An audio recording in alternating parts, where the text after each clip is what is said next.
எலியோட daring. சம்பக்வன் சுந்தர்வனோட பக்கத்து காடு. சுந்தர்வன் காட்டுக்குள்ள ஓடுற சோன் நதி சம்பக்வன் காடு வழியா இவங்க காட்டுக்கு வருது. ரெண்டு காட்டுலயும் வாழற விலங்குகளையும் சோன் நதி ஒரு கயிறால இணைக்கிற மாதிரி ஒன்னா இணைக்குது. என்ன வித்தியாசங்கள் இரண்டு காடுலயும் இருந்தாலும் அவங்களுக்குள்ள ஒரு நட்பு இருந்தது. எப்பவாவது ஏதாவது பெரிய பண்டிகை வந்தா அடுத்த காட்டுலேருந்து ராஜா ராணி இல்ல சொந்தக்காரங்களை அங்க கூட்டிட்டு வருவாங்க. காலம் மாறிடுச்சு. இப்ப சம்பக்வன் ராஜா ஷேர் சிங் ராஜ்யம் பண்ணிட்டு இருக்காரு. அதுக்கு முன்ன சுந்தர்வன்ல பகீராங்கிற பேர்ல ஒரு புலி ராஜ்யம் பண்ணிட்டு இருந்தது. ஷேர் சிங் தன்னோட முன்னோர்கள் மாதிரி நியாயத்தோட தர்மத்தோட ராஜ்யம் பண்ணல. சுந்தர்வன்ல புலிகளோட ராஜ்யம் இருக்கு. இதுவரைக்கும் ஒரு சிங்கத்துக்கும் எந்த விதமான ஆட்சேபனையே இல்ல. அரசே, சுந்தர்வன்ல எந்த ஒரு சிங்கமும் இல்ல. அங்க வெறும் புலிங்க மட்டும்தான் ராஜ்யம் பண்ணிட்டு வருது. ஒருவேளை சுந்தர்வன்ல ஒரு சிங்கமும் இல்லைன்னா அதுக்கு அர்த்தம் அந்த சிம்மாசனம் காலியா இருக்குன்னு. ஒரு புலி காட்டோட அரசனாக முடியாது, எப்பவுமே முடியாது. நீங்க என்ன சொல்றீங்க அரசே? அங்க உள்ள சிம்மாசனம் எப்பவுமே புலிங்க கையில தான் இருந்துச்சு. சேனைகளுக்கு தெரிவி, நான் சீக்கிரமே சுந்தர்வனை அட்டாக் பண்ணி அங்க உள்ள சிம்மாசனத்துல உட்கார போறேன். சுந்தர்வனை சம்பக்வனோட சேர்த்து எல்லைய பெருக்க போறேன். மகாராஜாவோட உத்தரவை கேட்ட மந்திரி கரடி இந்த விஷயத்த காடு முழுவதும் சொல்றாரு. அரசு ஷேர் சிங், இது சரியா செய்யல. சம்பக்வன்ல நாங்க எல்லாம் எவ்வளவு சந்தோஷமா வாழ்ந்துட்டு இருக்கோம். பிரச்சனையை உருவாக்கி யார் ரெண்டு காட்டுக்கு நடுவுல சண்டையை உருவாக்கி சண்டை போடணும். நான் நினைக்கிறேன் சுந்தர்வன் வரைக்கும் மெசேஜ் அனுப்பியே ஆகணும். ரெண்டு குரங்குகளும் ரகசியமா பாதி ராத்திரி எல்லைய கிராஸ் பண்ணி சுந்தர்வனுக்கு போறாங்க. அங்க போய் அங்க இருக்கிற மந்திரிய சந்திக்கிறாங்க. மாமந்திரி, உங்க ராஜா பகீராக்கு ஒரு முக்கியமான விஷயம் இருக்கு. நான் வெறும் அவர் கையில தான் கொடுப்பேன். நீங்க என்னைய மகாராஜ் கிட்ட கூட்டு போங்க. டோலு சொன்னதை கேட்ட மந்திரி நரி அத மகாராஜா பகீராவோட குகைக்கு கூட்டிட்டு போகிறாரு. டோலு குகைக்குள்ள போய் சேரும்போது மகாராஜா பகீரா ரெஸ்ட் எடுத்துட்டு இருந்தாரு. பகீராவை பார்த்த டோலுவுக்கு பயமா இருந்தது. அப்படியும் தைரியத்தை வரவழைச்சுக்கிட்டு டோலு பகீராவை எழுப்பினாரு. ராஜா பகீராத்ன, எந்திரிங்க. டோலு திரும்ப திரும்ப எழுப்பினதும் கொஞ்ச நேரத்துல பகீரா எழுந்து உட்கார்றாரு. யார் நீ? இந்த ராத்திரி என் கோகைக்குள்ள என்ன பண்ணிட்டு இருக்க நீ சுந்தர்வன் ஆள் மாதிரி தெரியலையே. அரசே, நான் சம்பக்வன்ல இருந்து வந்திருக்கேன். நீங்க என்னைய சீக்ரெட் மெசஞ்சர் நினைச்சுக்கலாம். நான் இன்னைக்கு உங்களுக்கு ஒரு முக்கியமான விஷயம் சொல்ல வந்திருக்கேன். என்ன விஷயம்? கிளியரா சொல்லு எனக்கு. அரசே, எங்க காட்டுல நம்ம மகாராஜா சிங்கம் பையன் ஷேர் சிங் சிம்மாசனத்துல உட்கார்ந்துட்டாரு. அவரு இருந்த ராஜா மாதிரி அமைதியா இருக்கிற ஆளு கிடையாது. அவர் என்ன நினைக்கிறாருன்னா சம்பக்வன் எல்லைக்குள்ள சுந்தரவனும் அடங்கி இருக்கணும்னு. அதனால சீக்கிரமாவே உங்க மேல யுத்தம் பண்ண போறாரு. நீ சம்பக்வன் உள்ள ஆளு தானே? நீ எதுக்கு இந்த சீக்ரெட்டான மெசேஜ் எனக்கு சொல்ல வந்திருக்க? அப்போ நீ உன் ராஜாக்கு விசுவாசி இல்லையா நீ? அரசே, எங்க காட்டுல எந்த ஒரு மிருகமும் விரும்ப மாட்டேங்குது. சுந்தர்வன்ல இருந்து சம்பக்வனுக்கும் எந்த ஒரு விவாதமும் இருக்க கூடாது. உங்களோட உறவு கெட்டு போக கூடாது. போறனால எந்த ஒரு நல்லதும் நடந்ததே கிடையாது. நீ இந்த விஷயத்தை தெரிவிச்சதுக்கு ரொம்ப நன்றி டோலு. நான் என்ன நினைக்கிறேனாக்கா, உன் உயிருக்கு ரொம்ப ஆபத்து இருக்கு. அங்க உள்ள ரகசியம் எனக்கு தெரிய வந்துடுச்சுன்னு ஷேர்சிங்க்கு தெரிஞ்சிடுச்சுனாக்கா இத ராஜ துரோகம்னு சொல்லுவாங்க. உனக்கு மரண தண்டனை கொடுத்துருவாங்க. நீங்களே எனக்கு ஒரு வழி சொல்லுங்க அரசே. நான் இப்ப என்ன பண்றது? நீ நிம்மதியா என் காட்டுக்குள்ளரு. நீ இங்க ரொம்ப பாதுகாப்பா இருக்கலாம். உனக்கு எந்த ஒரு தொந்தரவும் இல்லாம இருக்க நான் எல்லா முயற்சியும் பண்ணுவேன். டோலு சொன்ன இந்த முக்கியமான தகவலை கேட்ட பகீரா தன்னோட சேனைகளை கவனமா இருக்க சொன்னாரு. அப்புறம் சுந்தர்வன் எல்லைக்கு அக்கம் பக்கத்துல வீரர்களை நிறுத்தினாரு. 2 நாளைக்கு அப்புறம் நம்ம எவ்வளவுதான் முயற்சி பண்ணி நம்ம கிட்ட இருக்க புலி மிச்ச மிருகத்தை எல்லாத்தையுமே கொண்டு போய் எல்லையில நிறுத்தினா அதுக்கப்புறமும் சிங்கம் வந்து நம்மளை தாக்கினா நாம ஜெயிக்கிறது ரொம்ப கஷ்டம்தான். ஷேர் சிங் கிட்ட சிங்கங்கள் மற்றும் கரடியோட பெரிய சேனை இருக்கு. அவங்க வலிமையான சேனைக்கு எதிரில நம்ம சேனை வீக்கா இருக்கும். நீங்க நம்ம சேனையோட வீரர்களோட மனோபலத்தை உடைக்காதீங்க மகாராஜா. எங்களை யாருக்கும் கம்மியா நினைக்காதீங்க. நாங்க எல்லாரும் எங்க சுந்தர்வனுக்காக உயிரை கொடுப்போம்.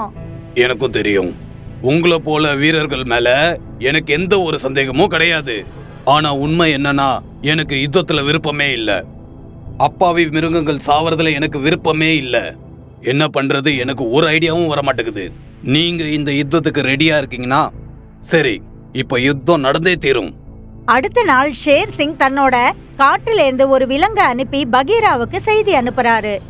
கடிதம்: பகீரா காட்டுக்கு ராஜாவாகும். அதனால உங்க சுந்தர்வன்ன சத்தம் போடாம எனக்கு கொடுத்துட்டு உங்க உயிரை காப்பாத்திட்டு இங்கேருந்து ஓடி போயிடுங்க. ஒருவேளை உங்களுக்கு இந்த கண்டிஷன் ஓகேன்னா சரி, இல்லைன்னா நாளை காலையில சூரிய உதயமான உடனே நாங்க சுந்தர்வன் மேல படையெடுப்போம். கடிதத்துல எழுதியிருந்தது போல அப்படியே நடந்தது. அடுத்த நாள் சூரிய உதயம் ஆனதுமே ஷேர் சிங் சுந்தர்வன் மேல தாக்குதல் நடத்துச்சு. ஒரு நாள் முழுக்க சுந்தர்வன் மற்றும் சம்பக்வன்ல பயங்கரமா சண்டை நடந்தது. சாயந்தரம் ஆனதும் யுத்தம் நிக்கும். அப்ப ஷேர் சிங் தன்னோட சேனை கிட்ட வராரு. இந்த பகீராவோட சேனை நான் நினைச்சதை விட அதிகம் தைரியசாலியா இருக்கு. எனக்கு தோணுது நாம இவங்க கூட சண்டை போட்டு ஜெயிக்கவே முடியாது. வேற ஏதாவது வழிதான் தேடணும். இப்ப யுத்தம் செய்யாம வேற ஏதாவது ஒரு வழியில சுந்தர்வனை மடக்கணும். மந்திரியாரு, நம்ம சுந்தர்வன்ல சோன் ஆறு இருக்கே, அதுல அணைய கட்டுங்க. சுந்தர்வனுக்கு போய் சேர்ற வெள்ளத்தை தடுத்து நிறுத்துங்க. நானும் பாக்குறேன் தண்ணி இல்லாம எவ்வளவு நாள் தான் உயிர் வாழ முடியும்னு. ஆனா அரசே, ஆற்று தண்ணியில எல்லாருக்குமே பங்கு இருக்கே. நம்ம விருப்பத்துக்கு ஆற்று தண்ணியை எப்படி நிப்பாட்டுறது? மந்திரி கரடி, இந்த காட்டுல எல்லாம் ஏன் இஷ்டப்படிதான் நடக்கும். அதனால நான் என்ன சொன்னேனோ அதை முதல்ல நீங்க செய்யுங்க. போர்ல ஒரு உயிரை கொல்றது தப்பு இல்லைன்னா தண்ணியை நிறுத்துறதுல எந்தவித தவறுமே கிடையாது. மகாராஜா, தண்ணியை நிறுத்துறதால சுந்தர்வன்ல இருக்கிற விலங்குகள் தாகத்தால இறந்து போவாங்க. தண்ணி இல்லாம யுத்தத்துல எப்படி சண்டை போடுவாங்க? நீ சரியாதான் சொல்ற குள்ள நரியே. இந்த தண்ணி தான் நம்ம கையில இருக்கிற ஆயுதம். நீ பாத்துக்கிட்டே இரு. 2 நாளைக்குள்ள பகீரா நேரா இங்க வந்து என் காலில் விழுவான். ஷேர் சிங் சொன்னதை கேட்டதும் காட்டு விலங்குகள் மரக்கட்டை மற்றும் கயிறை சேர்க்க துவங்கினாங்க. அப்புறம் நதியில தடுப்பு போட ஆரம்பிச்சாங்க. விலங்குகளோட முயற்சியால நதியில தடுப்பு அமைக்கப்பட்டு தயாராயிடுச்சு. அதனால தண்ணி சுந்தர்வனை நோக்கி போறது நின்னுடுச்சு. சுந்தர்வனோட நதி வறண்டு போனதும் தாகத்துல நாக்கு வறண்டு போன விலங்குகள் பகீரா கிட்ட வந்தாங்க. பகீரா, ஏற்கனவே இங்க இருக்கிற மிருகங்கள்லாம் சூட்டுல தவிக்குது. இப்ப இங்க தண்ணி கொஞ்சம் கூட இல்ல. நம்ம சோனாறு வாடி போச்சு. எலி சொன்னதை கேட்ட பகீரா ரொம்ப கவலையில ஆழ்ந்து போகுது. நான் நினைக்கிற தோல்வியை ஒத்துக்கொள்ளணும்னு. நான் என் பிரஜைகள் தாகத்துல சாகணும்னு விரும்பல. நான் என்னோட தோல்வியை ஒத்துக்கிறேன். இருங்க அரசே, எல்லாத்துக்கும் வழி இருக்கு. நீங்க இப்படி பயப்பட்டீங்கன்னா எதுவும் நடக்க போறது இல்ல. எனக்கு ஒரு ஐடியாவும் தெரிய மாட்டேங்குது. உன்கிட்ட ஏதாவது ஒரு ஐடியா இருந்தா எனக்கு சொல்லு. அரசே, நீங்க காட்டுல இருக்கிற எல்லா மிருகத்தையும் அந்த அணைக்கு பக்கத்துல போக சொல்லுங்க. அவங்க கிட்ட சொல்லுங்க ஒரு முறை அணைய உடைக்க முயற்சி செய்ய. பகீராவுக்கு எலியோட பேச்சு சரின்னு பட்டது. அது தன்னோட வலிமையான சிப்பாய்களை தடுப்ப திறக்க அனுப்பினாரு. 2 வீரர்கள் தடுப்பு கிட்ட போறாங்க. அங்க பார்த்தா ஷேர் சிங் பலத்த காவல் போட்டிருக்காரு. எல்லா இடத்துலயும் பலத்த காவலை பார்த்த பகீராவோட வீரர்கள் மறுபடியும் தங்களோட காட்டுக்கே வராங்க. அரசே, டேம் வரைக்கும் போறது ரொம்ப கஷ்டம். அங்க முக்குக்கு முக்கு சிப்பாய்ங்க நின்னுட்டு இருக்காங்க. வீரர்கள் பேச்ச கேட்ட பகீரா ரொம்ப கவலைப்பட ஆரம்பிச்சது. அரசே, நீங்க கவலைப்படாதீங்க. நான் சத்தியம் பண்றேன், இந்த அணைய கொதறிட்டு தான் திரும்புவேன். இவ்வளவு பெரிய பெரிய வீரர்கள் தோல்வியை ஒத்துக்கிட்டாங்க. நீ தனியாவே இந்த வேலையை செய்வேன்னு உனக்கு தோணுதா? அற்ப எலியே, உன்னை பத்தி என்ன நினைச்சிட்டு இருக்க? ஏ குள்ளநரி, யாரையும் இப்படி கேவலப்படுத்தப்படாது. ஊசியோ வாளோ எல்லாத்துக்கும் முக்கியத்துவம் இருக்கு. ஊசியால எதை செய்ய முடியுமோ அது ஒரு வாள் செய்ய முடியாது. நீ என்னதான் சொல்ல வர? நான் ஒரு சிறிய மிருகம். முக்கியமான விஷயம், நான் சுரங்கத்தை பண்ணி அதுக்குள்ளாலையும் போக முடியும். அதனால யாருக்கும் தெரியாம நான் அணை வரைக்கும் போய் சேர முடியும். எலி பேசினதை கேட்ட பகீராவுக்கு ரொம்ப சந்தோஷமா இருந்தது. அதெல்லாம் சரிதான். இந்த வேலை செய்யறது ரொம்ப டேஞ்சரு. அதையும் மீறி நீ போக விரும்புறியா? சுந்தர்வன் என்னோட வீடு. வீட்டை காப்பாத்துறது என்னுடைய கடமை. அதுக்காக நான் என்ன வேணாலும் செய்வேன். எலியோட டேரிங் பேச்ச கேட்ட பகீரா அங்க போறதுக்கு உத்தரவு கொடுத்தது. எலி ரொம்ப புத்திசாலித்தனமா நிலத்துக்கு அடியில சுரங்கம் தோண்டி அந்த தடுப்பு வரைக்கும் போகுது. அங்க போய் எல்லார் கண்ணிலையும் மண்ணை தூவிட்டு ஒண்ணு ஒன்னா தன்னோட முன்பல்லால எல்லா கயிறையும் அறுக்க ஆரம்பிச்சது. பல மணி நேரம் உழைப்புக்கு பிறகு கடைசியில தடுப்புல கட்டப்பட்டிருக்கிற கயிறு அறுந்து போகுது. அதனால தண்ணி மெதுமெதுவா சுந்தர்வனை நோக்கி போக துவங்குச்சு. கொஞ்ச நேரத்திலேயே எலி எல்லா கயிறையும் அறுத்துடுச்சு. அதனால தடுப்பு உடைஞ்சு போயிடுது. சுந்தர்வன் வரைக்கும் தண்ணி என்னமோ வந்துச்சு, ஆனா எலி இப்போ வரையும் எங்கேயுமே தென்படல.